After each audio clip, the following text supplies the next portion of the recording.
live. Okay.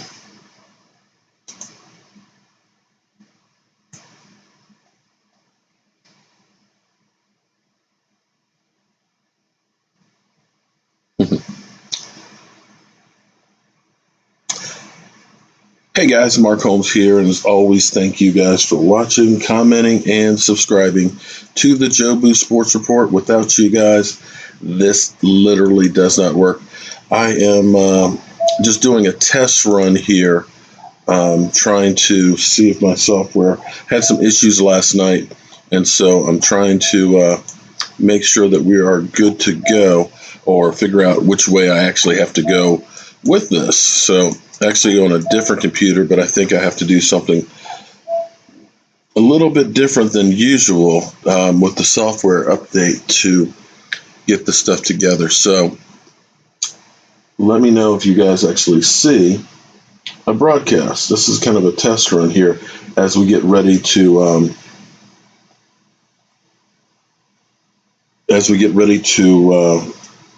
do the draft and stuff. So good morning, everybody.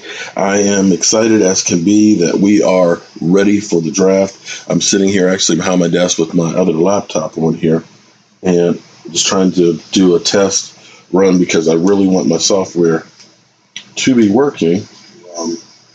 Boy, this is not a good angle from this. We get ready to. Okay, so it looks like actually we're here. Draft and stuff. So good morning, everybody. Good morning, Dem Boys 27. How you doing? I'm learning things on how to do this stuff. I got to tell you, I'm a creature of habit. I do the same thing over and over and over again, and it drove me crazy last night because when I was doing setting up the software is incredible, the things that you can do with it. But I am just not a guy who does enough stuff to really, truly know how to use it.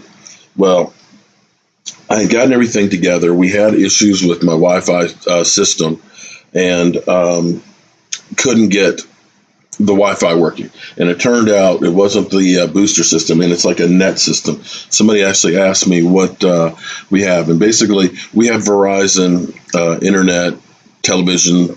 They throw in phone service as well. My main router is on the main level, and it works great up there. You know, it's got the 5G or whatever and the 2.4 and stuff. But down in the basement, when you have a lot of stuff going, it doesn't do as well. So what they have is they have like a net system where you can get actually boosters that, it basically will use multiple ones in your house. For Verizon, you have to get one that's specifically for Verizon. Oh, okay. Now I'm seeing the comments. Good morning, Stephanie. Stephanie, how you doing, Dem Boys? So we have one downstairs, and it's been great because I run like 3 computers, and the Mevo cameras are Wi-Fi enabled. So it was going great, but then Friday, there was something wrong with the system, and we thought it was because of the tornadoes and the thunderstorms and things that came through. But it turns out the internet cable, because it also goes to the TV, had a little nick in it, so it ended up messing up. So as I got through working on that, we had the Verizon guy in here, and I kept trying because it would work real good. You get great speeds, and all of a sudden it would just drop off. And I kept trying to do streams, but it wouldn't go through. So I kept trying and trying and trying. We finally got the internet and stuff working well. And I'm seeing comments. But I could not get it to work last night. So finally I ended up remembering I can just use a straight Mevo camera and live stream from that. So I ended up doing that an hour later. So I got them together, but I really want the system working the way, that I have it, because this thing is, if I can keep it working, it's incredible what we can do. So I've learned something here, at least, with what I have to do is I actually have to set up an event ahead of time for this to go from one to the other. So I'm going to do a little test here real quick, and just to see if this works, because I'm an idiot. So this is, you guys are my guinea pigs for this morning. Media. Let's see. Let me do that one. Okay, so Look at that.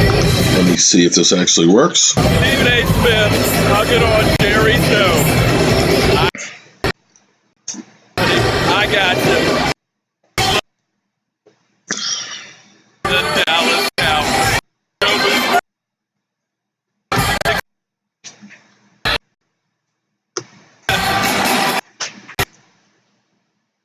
living it up. Okay, so that did work. Okay, cool. I'm having a better morning than, well, my wife's feeling a little bit better. She's got the flu bug and she's just not feeling that well. She's better than yesterday. Yesterday, she was really, really knocked the F out. So that's real good news. Excellent connection. Okay, so good morning, X Factor. How are you doing? I can't wait for the draft, and that's why I was awake last night just trying to figure out what did I do wrong. It's YouTube screwing with me or what, but I've gotten it figured out now, at least what I have to do. I have to set up an event ahead of time for it to work. Draft wise, we have been blessed with some incredible drafts over since 2010. When you think about how many players on our roster were drafted in the first 3 rounds, I believe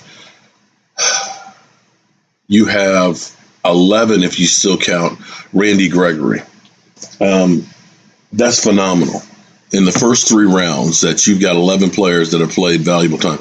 When you think about having Van Der Esch and Jalen Smith as linebackers, 2 guys that people weren't that high on, that are maybe the best tandem linebackers in football. It's incredible. You think about our offensive line, how we've been able to hit on that, where you look at the Giants, and they're drafting guys like Eric Flowers, who is a bum, or the Redskins, how they've gone after quarterback after quarterback after quarterback and just can't seem to get one to fit. And we get one in the 4th round. If we can get an average to above average draft class with a player or 2 that can play valuable minutes, I still want that defensive tackle. I still want that safety. I believe that the offense, with just having a full season of these guys together, having Amari Cooper in there, having Travis Frederick come back and hopefully is healthy, have Connor Williams put on some weight and be able to play, and having Paul Alexander gone, that all these things are going to make it better for our offense. I believe our offense, I look at the second half of the season, and maybe I'll go through and break that down, and break down the numbers on there. And I guarantee you that if we had our second half of the season offense for the full season, that we would be in fantastic shape. So I'm looking at all these things and thinking, where can we get a difference? Our defense. A lot of people will say, "Well, you know what? We had." Oh, Randy, thank you very much for this. Thank you very much for the super chat. Like I said, this was just a test run to see if this works, and unfortunately, I ended up putting on my baby, computer here. This is actually one that I usually use on the TV, but I was just trying to figure out what I was doing wrong on the system last night. So I figured out what I need to do. But thank you very much, Randy, for the super chat. But our defense, 8th in the NFL, played great. I'm not mad at our defense at all. But the thing that was missing from our defense is 2 things happened to us. One, we did not get turnovers. We did not get enough turnovers to make a difference for our offense. Second thing that happened is when we got like really big backs, you can look at the Colts game, you can look at the Rams game, we did not have the beast in the middle to be able to hold up. Our guys, I don't want to put this the wrong way because people will take it the wrong way, But understand that the Cowboys like guys that are tall and lean, okay? You look at most of the defensive linemen are 6'2", 6'3", 6'4", or even you had David Irving, he was 6'7", 6'6", whatever it was. And they're about 290, which is great speed-wise because most of our sacks and stuff come because our team stunts and goes in different directions. It's not a bull rush type of a thing. But when you end up getting a mano versus a mano, when you're in the trenches and you've got those guys that are running straight ahead, it's like me when I played football in college. I played nose tackle at about 220 pounds. If you had an aggressive style defense, if you said, I want you to get upfield, I want you to shoot the gap, my speed was quicker than the offensive lineman. I could get into that gap. The problem is if I got caught shooting that gap with a trap, I'm getting blown out of there. If I got hit by the double team, I didn't have enough meat to drop the anchor and to be that trash can full of dirt that can't get blown out there. I'm getting blown back past the linebackers. What's up, Cowboys legend? Man, what are you doing up, man? This is kind of early for you out there in Colorado. I'm doing actually just a test stream here. I had some issues with software last night, and I just learned something. When I have a problem, I will literally stay up all night long, wide awake, trying to come up with a solution or trying to figure out why it didn't work. So last night I did not sleep that well, so I was sitting here going through my mind, and then it hit me. So I started playing with, unfortunately, the side computer, which has the software loaded to it, and trying to see if I could go live with it this way. So I learned at least what I have to do to make this work. So thank God. I thought YouTube was messing with me again, and I was losing my system. But Cowboys legend, I don't know if you might be interested in this too. Anybody who does YouTube tonight, Law Nation is actually having a social media attorney on tonight that's going to do questions and answers. There's about to be a whole YouTube apocalypse that's going to happen. What it is Europe has passed this Proposition 13 or something. And what it is it's like an ultra copyright law that's going into place.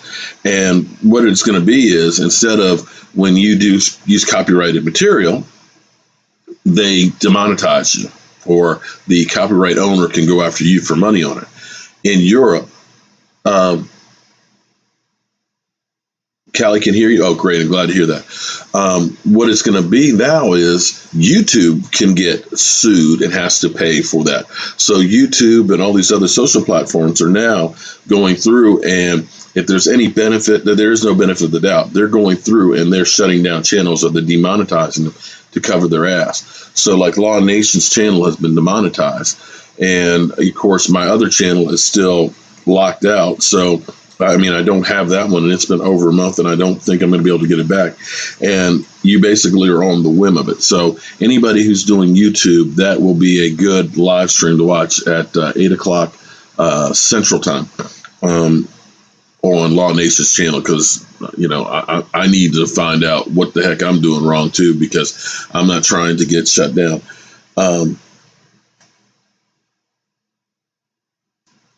Stephanie Bates.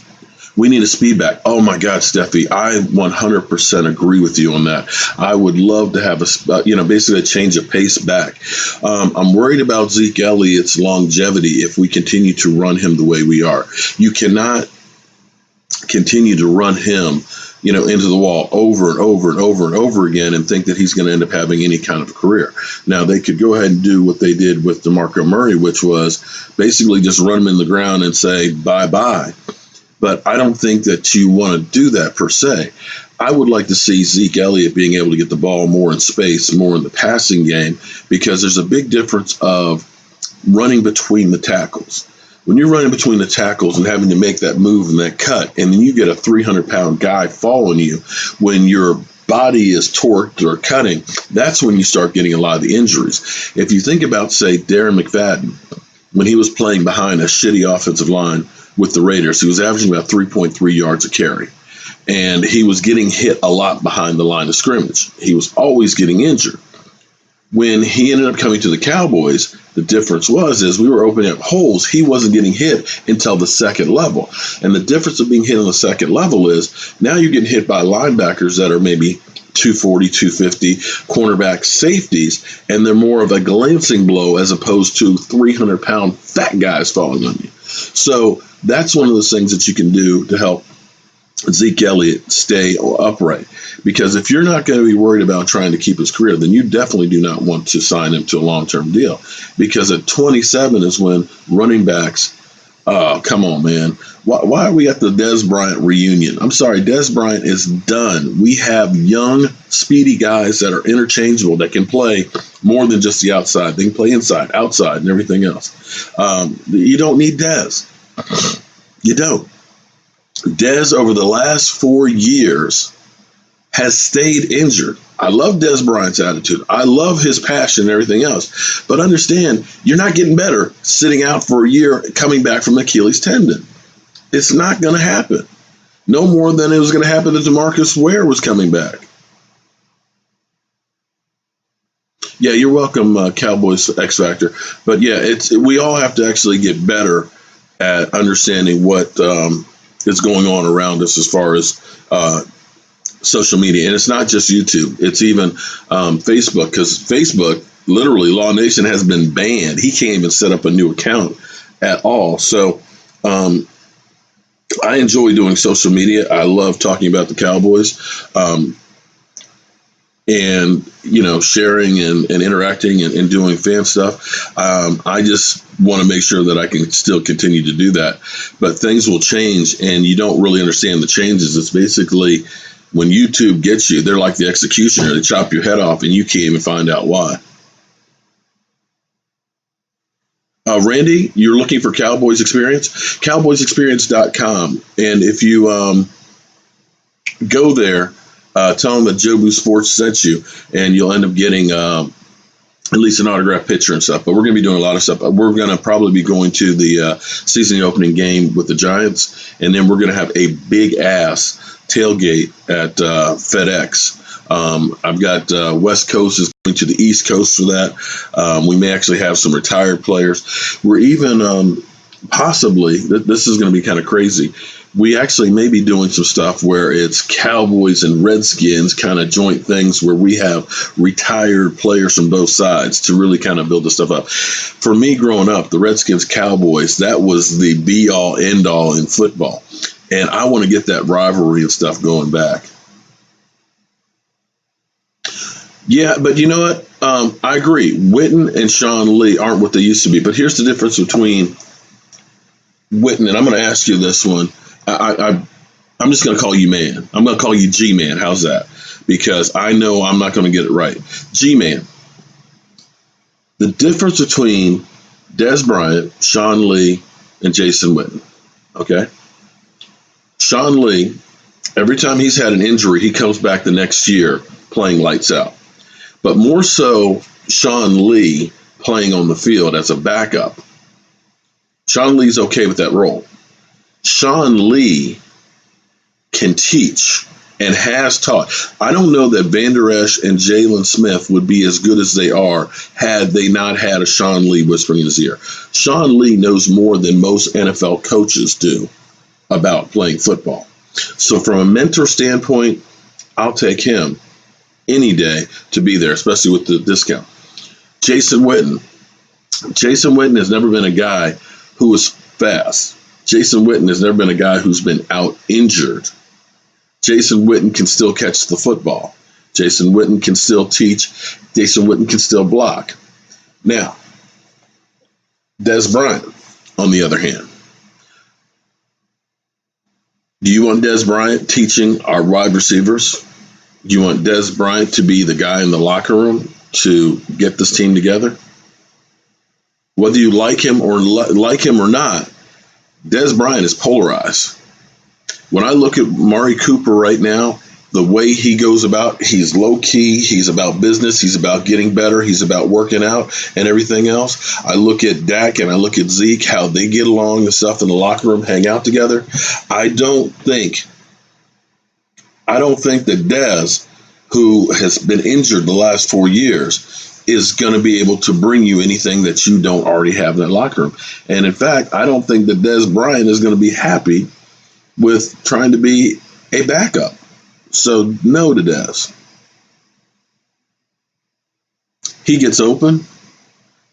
Okay, I didn't want to put it out there that Des Bryant is 50-50. You got a 50-50 chance of him coming down with the ball. I mean, we have seen the ball bounce literally off his face mask. So, no to Des. No. Sorry. I'm happy with the younger guys and stuff on it. I'm happy with the older ones that we have that are mentoring the younger guys.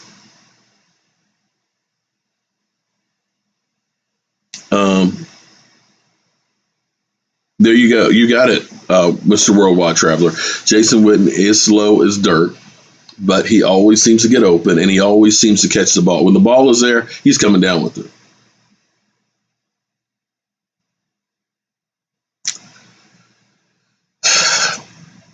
Guzman, I'm sorry. He may be humbled, but you know what? Okay, here's the thing. The Cowboys were going to bring him in for a workout. They thought about re-signing him last year when they realized we don't have a number one wide receiver. The Cowboys have been talking to him. They were letting him know we're going to bring you in and try and everything else. And they thought, okay, Des Bryant has been humbled, right? Des Bryant then was out on Instagram and Twitter basically saying, oh, yeah, I'm going to be signing soon, man. Yeah, it's coming soon, and all that. And the Cowboys woke up and realized, you know what? No, he's not humbled. He's still Des. He's out there putting our business in the street. No, sorry, I'm done with Des. Oh, well, Big Massive 69. Without a doubt, we need to have more dynamic play calling. Here's where you can actually think. Just the fact that Kellen Moore is not Scott Linehan. Nobody knows what he's going to do. Just in the fact of having a different person calling the plays is going to end up meaning that people don't know exactly what to expect the first couple of games at least. The fact that now we don't have just a group of guys at wide receiver, that you got some legitimate threats that can go all the way. If Michael Gallup continues on his path of getting better the way he did the second half, even if Blake Jarwin starts continuing to do better, as you have Amari Cooper can play inside and outside, and Randall Cobb can play inside and outside, you now have legitimate speed and threats where if you put 8 men in the box, I'm going go routes with Cooper and Cobb. I've got them going deep, okay? And I'll take that all day. I'll go ahead and have Jason Witten, sit a route right in the middle of there, because there's going to be some pieces of the field. There's too many different weapons to stop. Do I see him signing Byron Jones? Yeah, actually, I do see them signing Byron Jones. Everybody is it always amazes me how everybody goes crazy and says, oh, the Cowboys can't sign this guy or the Cowboys can't sign that guy. Remember we signed last year. This is what we heard about DeMarcus Lawrence. Oh, we got to sign DeMarcus Lawrence. We got to pay Zach Martin. We don't have money to pay these guys.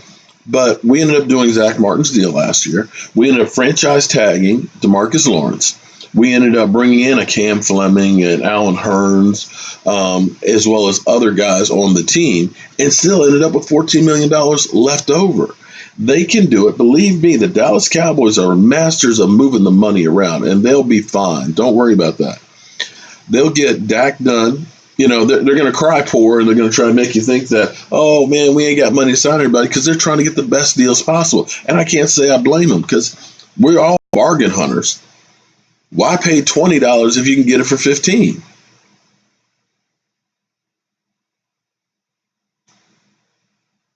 Gee, man, are you like Dez's burner account? Because, man, you are really, really on there for Dez Bryant. I'm sorry. Listen, love Dez. I wish Dez could have gotten a ring with Tony Romo, and DeMarco Murray. But those days are past, man. It's done. It's gone. It's out of here.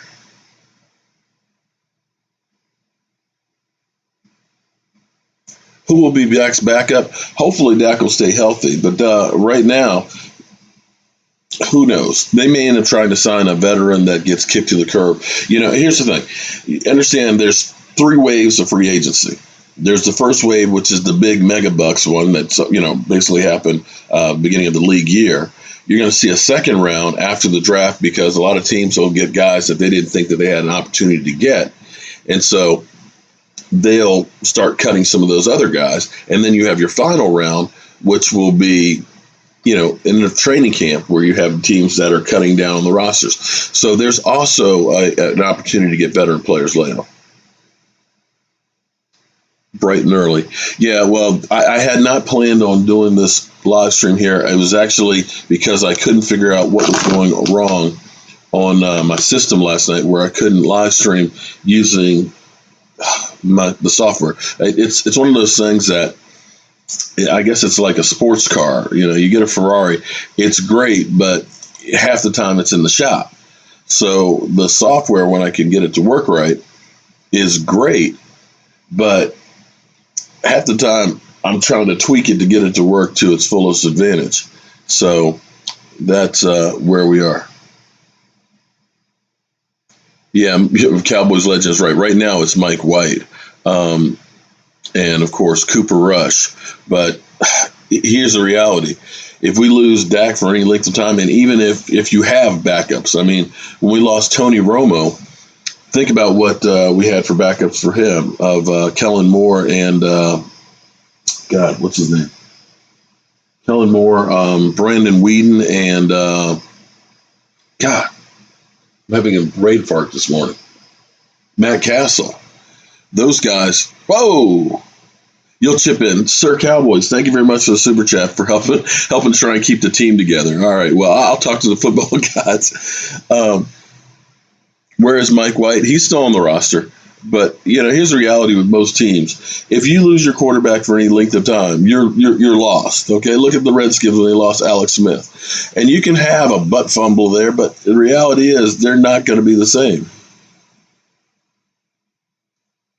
Yeah, people were talking about that last night on my live stream. And I'm kind of like, I think that's one of the ones that the fans, there's people that still want Tony Romo to come back out of retirement. Tony Romo's, he's happy with where he is. He's not coming out of retirement. It's a done deal. So, the thing that's always kind of funny is it's like when you grow up. When you think about where you grew up at, it was the best place in the world. You didn't remember some of the bad things that happened when you grew up or where you grew up. You only remember the good things. And the longer you get away from that, the more you remember only the good things. And then that's where you are with a lot of football players.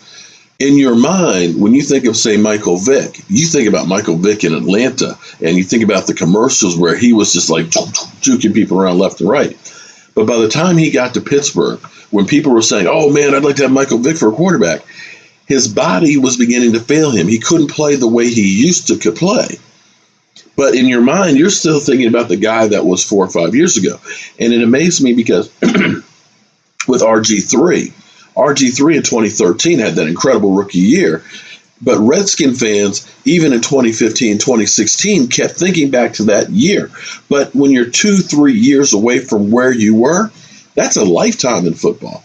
So that's where we are with people with Dez Bryant. They're thinking about, him going after the catch, no catch and being a beast and, manhandling people. But the reality is Dez Bryant's feet aren't the same. He doesn't have the speed. When you're older, your body doesn't recover.